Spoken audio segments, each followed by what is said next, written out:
Okay, let me show you what's going on with your forecast here. Happy Thursday. Storms and showers getting an early start for my friends up in San Saba County. Nothing severe. This is, at this point, just a couple pockets of lightning and rain moving more north and east, so I don't expect it to make it very far into the hill country, but what I am watching is what's going on up north. This complex of storms right here has my attention because I've got a couple computers supporting that those storms are slowly going to be drifting south and potentially into our area by the time we hit this afternoon, evening.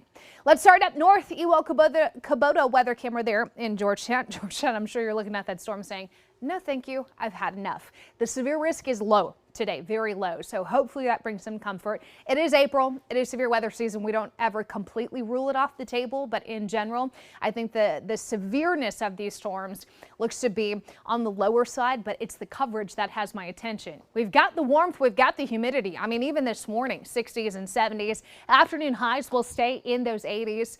Very similar to what you felt yesterday. Forecast high 87 in Austin. Rain chances growing.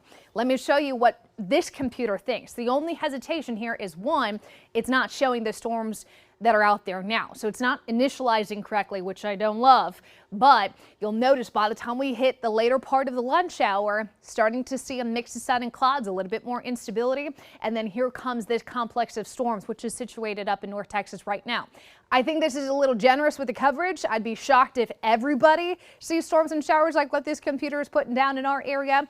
But I like the overall pattern of storms and showers potentially dropping from the north, bringing us some scattered rain and even a few thunderstorms later this afternoon and evening, followed by a few more storms coming out of the northwest. These would be firing off the dry line out in West Texas. We're going to see more storms and showers for one more day Friday before things quiet down for the weekend.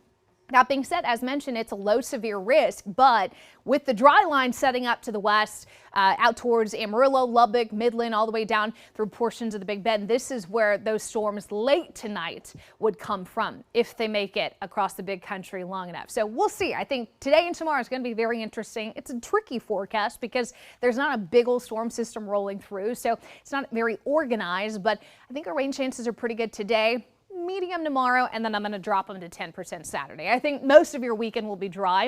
It is going to be warm, 90s and humid on Sunday, but Sunday and Monday will be the break before we get back in the storm track here Tuesday and Wednesday. So 7-day forecast. The only thing we're going to keep a close eye on today is that complex of storms coming down. So make sure you have a way to stay connected. We'll fine tune and tweak the timing.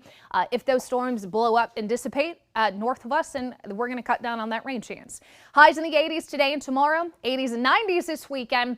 We'll stick with those 90s to start next week. Up the storm chances Tuesday, Wednesday. Overnight lows will be in the 60s and low 70s for the next 6 to 7 nights. Erica?